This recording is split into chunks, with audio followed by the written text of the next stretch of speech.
നമസ്കാരം. യുദ്ധത്തിന്റെ നേരിട്ടുള്ള അടി നമുക്ക് തന്നെ ലഭിച്ചു തുടങ്ങി. സെയിലിംഗ് കമന്ററി ആരംഭിക്കുന്നു.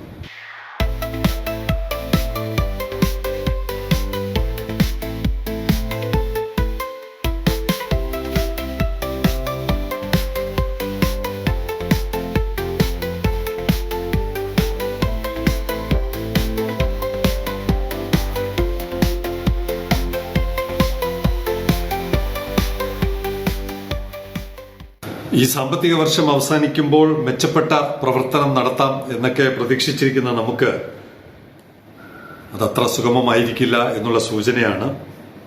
നാളെ ഇവിടെ എത്തേണ്ടിയിരുന്ന ഷെഡ്യൂൾ ചെയ്യപ്പെട്ട കപ്പലുകളുടെ കൂട്ടത്തിൽ നാളെ ഇവിടെ എത്തേണ്ടിയിരുന്ന MSC പനായ 28-ന് അബുദാബിയിൽ നിന്ന് പുറപ്പെട്ട് നാളെ 5-ാം തീയതി ഇവിടെ എത്തേണ്ടിയിരുന്നതാണ്. പക്ഷേ MSC പനായ ഇപ്പോഴും അബുദാബി പുറംകടലിൽ ആങ്കറേജിലാണ്. അവിടെ നിന്ന് പുറപ്പെടാൻ പറ്റുന്നില്ല. ഇതിപ്പോൾ അനൗൺസ് ചെയ്ത കപ്പലിന്റെ കൂട്ടത്തിലാണ് ഇത് സംഭവിക്കുന്നതെങ്കിൽ, അടുത്ത ആഴ്ച വരേണ്ട കപ്പലിന്റെ കാര്യത്തിലാണ് ഇത് കാണുന്നതെങ്കിൽ, ഇതുപോലെ അനൗൺസ് ചെയ്യപ്പെടാത്ത കപ്പലുകൾ ഈ ഹോർമോസ് കടലിടുക്കിന്റെ അപ്പുറവും ഇപ്പുറവുമായിട്ട് പല കപ്പലുകളും ഇതുപോലെ ഉണ്ടാവാം. പലതും ആങ്കറേജിലായിരിക്കാം, ഡ്രിഫ്റ്റിംഗ് മോഡിലായിരിക്കാം. എന്തായാലും അനൗൺസ് ചെയ്ത കപ്പലിൽ തന്നെ നമുക്ക് MSC പനായ വരില്ലെന്ന് ഉറപ്പായി. ഇപ്പോഴും അബുദാബി ആങ്കറേജിലുണ്ട്. അതേസമയത്ത് അവിടുത്തെ വിഷയം രൂക്ഷമാവുകയാണ്. പ്രത്യേകിച്ച് യുദ്ധം രൂക്ഷമാവുന്നത് എല്ലാവർക്കും അറിയാം. പക്ഷെ കപ്പൽ മേഖല വളരെ സങ്കീർണമാവുകയാണ്. The Strait of Hormuz is technically open.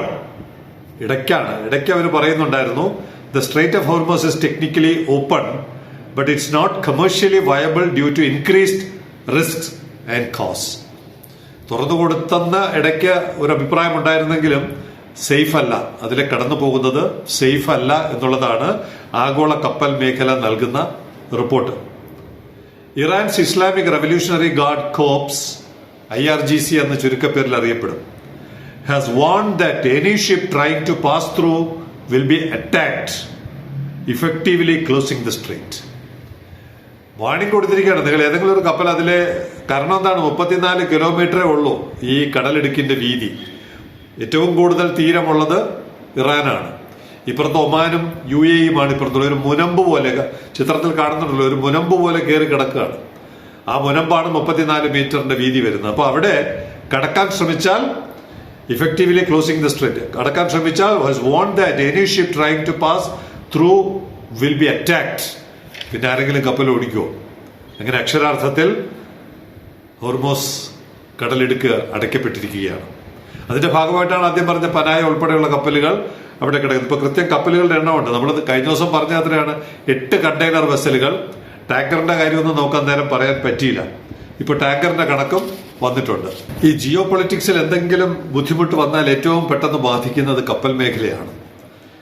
വിമാന മേഖലയും ബാധിക്കാറുണ്ട്. പക്ഷെ വിമാനങ്ങൾക്ക് ഏതെങ്കിലും വഴി കൂടെയൊക്കെ പോവാം. പക്ഷെ കപ്പലുകൾക്ക് കടലുള്ളിടത്തൂടെ പോകാൻ പറ്റുകയുള്ളൂ.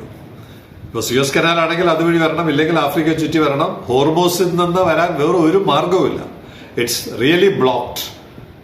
ചുറ്റിലും രാജ്യങ്ങളാണ്. അപ്പോൾ ഹോർമോസ് കടലെടുക്ക് ഒന്നേ ഉള്ളൂ ലോകത്തിൽ. അതിലെ വരാനും ഒരു ചോക്ക് പോയിന്റ് എന്നാണ് പറയുന്നത്, ഏറ്റവും കൂടുതൽ തിരക്കുള്ള ഒരു സ്ഥലം.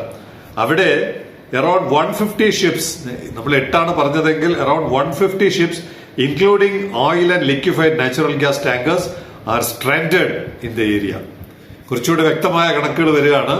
എല്ലാ വിഭാഗത്തിൽപ്പെടുന്ന കപ്പലുകളും കൂടി 150 കപ്പലുകളാണ് ഇപ്പോൾ അവിടെ തടയപ്പെട്ടിരിക്കുന്നത്. തടയപ്പെട്ടിരിക്കുക എന്ന് പറഞ്ഞാൽ അവരവർ തന്നെ സ്വയം രക്ഷയ്ക്ക് വേണ്ടി പല ഭാഗങ്ങളിൽ ആങ്കറേജിലോ ഡ്രിഫ്റ്റിംഗ് മോഡിലോ ഒക്കെ ഇട്ടിരിക്കുകയാണ്. The situation is escalating with insurance companies cancelling war risk coverage. അവര് കൂടുതൽ അപകടമാണ്. ഇൻഷുറൻസ് കമ്പനികൾ ഇൻഷുറൻസ് കവറേജ് കൊടുക്കാൻ പറ്റില്ല എന്ന് പറഞ്ഞ് പിന്മാറുന്നു. കാരണം വാർ അതുപോലുള്ള വിഷയങ്ങൾ വരുമ്പോൾ അവർക്ക് മുൻകരുതൽ എടുക്കാനുള്ള സ്വാതന്ത്ര്യമുണ്ട്. The situation is escalating with insurance companies cancelling war risk coverage for vessels in the Gulf and shipping rates surging. നമ്മളെയൊക്കെ നേരിട്ട് ബാധിക്കുന്ന വിഷയമാണ്.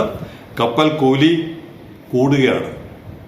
ഇത് തീരുന്നതുവരെ ഇത് കൂടിക്കൊണ്ടേയിരിക്കും. എല്ലാ വസ്തുക്കളുടെയും ട്രാൻസ്പോർട്ടേഷനിൽ ഈ പറയുന്ന വിഷയങ്ങൾ ഉണ്ടാകാൻ സാധ്യതയുണ്ട്. The strait is a critical choke point for global oil trade, handling approximately 20 million barrels per day. നമ്മൾ ഇന്നലെ പറഞ്ഞല്ലോ, ലോകത്തിന്റെ 20% 20 ബാരൽ എന്ന് പറയുമ്പോൾ ഒരു ദിവസം 20 ബാരൽ എന്ന് പറയുന്നത് മൊത്തത്തിലുള്ള 20%. 100 മില്യൺ ബാരലാണ് ലോകം മുഴുവൻ ഒരു ദിവസം വ്യാപാരം നടത്തുന്നതെങ്കിൽ ഇവിടെ 20 മില്യൺ ബാരൽസ് ആണ് നമ്മുടെ ഹോർമോസ് കടലിടുക്ക് കടന്നു വരേണ്ടത്. അത് മുഴുവൻ ബ്ലോക്ക് ചെയ്യപ്പെട്ടിരിക്കുന്നു. അങ്ങനെ the strait is a critical choke point for global oil trade. ഇത് വളരെ പെട്ടെന്ന് നമ്മുടെ ആഭ്യന്തര വിപണിയിലും സ്വാധീനം ചെലുത്തും. പെട്രോളിന്റെയും ഡീസലിന്റെയും ഒക്കെ വില കൂടാൻ സാധ്യതയുണ്ട്. അവിടെയാണ് നമ്മൾ ബദൽ ഇന്ധനത്തിലൂടെ സ്വയം പര്യാപ്തത നേടണമെന്ന് സെയിലിംഗ് കമന്ററി 1000 ദിവസമാകാൻ പോകും. ഇതൊന്നും ചെവിക്കൊള്ളേണ്ടവർ കൊള്ളാതെ ഇങ്ങനെ ഇത്തരം പ്രതിസന്ധികൾ വരുമ്പോൾ ജനങ്ങളെ ഇതിന്റെയൊക്കെ ഇരയാക്കാൻ വിട്ടുകൊടുക്കും.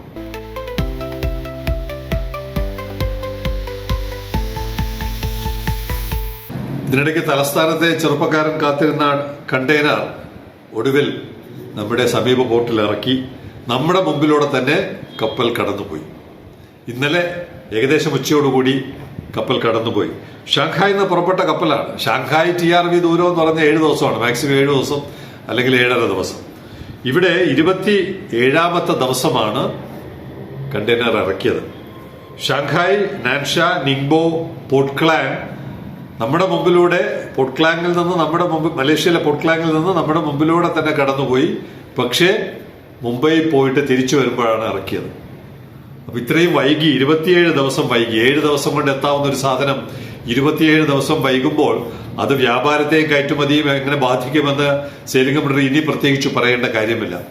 കൂനിന്മേൽ കുരുവെന്ന് പറയുന്നത് പോലെ ഇവിടെ യുദ്ധത്തിന്റെ തീവ്രത അനുഭവിക്കുമ്പോൾ അതിന്റെ കൂടെയാണ് കപ്പൽ കൂലി ഇനത്തിൽ, കപ്പൽ ദിവസങ്ങളുടെ ഇനത്തിൽ 20 ദിവസം ഈ ചെറുപ്പക്കാരന് അധികം നൽകിക്കൊണ്ട് കപ്പൽ നമ്മുടെ മുമ്പിലൂടെ തന്നെ തിരിച്ചു പോകുന്ന വഴിക്കാണ് നമ്മുടെ മുമ്പിൽ ഒരിക്കൽ കൂടി കണ്ടത്. അപ്പോൾ ഇതാണ് യഥാർത്ഥത്തിൽ ഭരണാധികാരികൾ ആരായാലും ഇത്തരം കാര്യങ്ങളാണ് ശ്രദ്ധിച്ച് പരിഹാരമുണ്ടാക്കേണ്ടത്. പിന്നെ ഇന്നലെ പൊങ്കാല ആയിരുന്നല്ലോ, തലസ്ഥാനത്തെ പ്രധാനപ്പെട്ട ഉത്സവമായിരുന്നല്ലോ പൊങ്കാല. പഴയൊരു ഓർമ്മയുണ്ട്, സെയിലിംഗ് കമന്ററി നേരത്തെ പറഞ്ഞിട്ടുണ്ടാകുമെന്ന് തന്നെ പ്രതീക്ഷിക്കുന്നു. മിക്കവാറും പൊങ്കാലയിൽ ഞങ്ങൾ ഒരു ബാനറുമായിട്ട് ഈ ജനങ്ങളുടെ ഇടയിലൂടെ നടക്കുമായിരുന്നു. എന്താണ് പ്രചരണമെന്നറിയാമോ?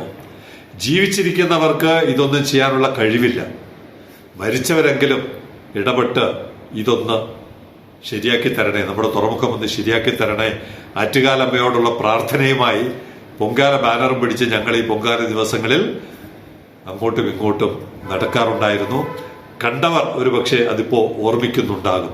മിക്കവാറും പൊങ്കാലയിലും വാവുബലി ദിനത്തിലും, അതാണ് ഈ മരണപ്പെട്ടവരോടുള്ള പ്രാർത്ഥന വരാൻ കാരണം, ശംഖുമുഖത്തെ വാവുബലി ദിവസത്തിലും ഞങ്ങൾ ഇതേ പ്രചരണം നടത്താറുണ്ടായിരുന്നു. അങ്ങനെ ആരുടെയൊക്കെ മുമ്പിൽ നടത്തിയ പ്രാർത്ഥനയുടെ ഒടുവിലാണ് ഈ പ്രോജക്റ്റ് ഇങ്ങനെയെങ്കിലും പൂർത്തിയായതെന്ന് ഒരു നിമിഷം ഓർമ്മിച്ചുപോയി.